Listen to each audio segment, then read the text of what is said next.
আমি তো তাকে চিনি না, তার সাথে আমার একটু কথা বলার সুযোগ দাও।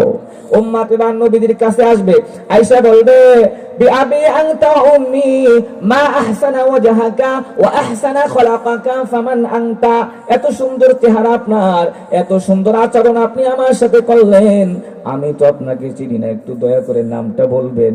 আল্লাহর রাসূল তখন বলবেন তুই আমারে চিনিস না, আনা নাবিয়ুকা মুহাম্মদ, আমি তোর নবী মুহাম্মদ, আমি তোর নবী মুহাম্মদ। ওয়া হাদিহি সালাওয়াতুকাল্লাতী কুনতা তুসাল্লি আলাইহা ওয়া ক্বাদ ওয়াফাইতুকা আহওয়াজা মা তাকুনু ইলাইহা।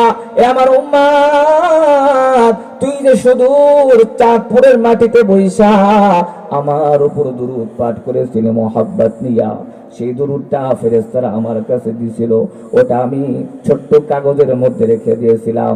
আজকে সেই দুরূদের প্যাকেটটা, পাত্রটা, ছোট্ট কাগজটা মিজানের পালায় দেওয়ার কারণে এত আমলটা ভারী হয়েছে, দুরূদের বরকতে তুই জান্নাতে চলে যা। সুবহানাল্লাহ। তাহলে বলেন না, নবীকে ভালোবাসার অন্যতম কারণ কি? আল্লাহ রাসূল সাল্লাল্লাহু আলাইহি ওয়াসাল্লামকে ভালোবাসার আলামত হলো বেশি বেশি কি পাঠ করা? দুরূদ পাঠ করা। যাই হোক, সংক্ষেপ সময়, আল্লাহ তাআলা সংক্ষেপে যে দুইটা কথা বললাম, নবীকে ভালোবাসবো কারণ আল্লাহর রাসূলকে ভালোবাসার যে চারটা কারণ, এর মধ্যে অন্যতম হলো চেহারার কারণ।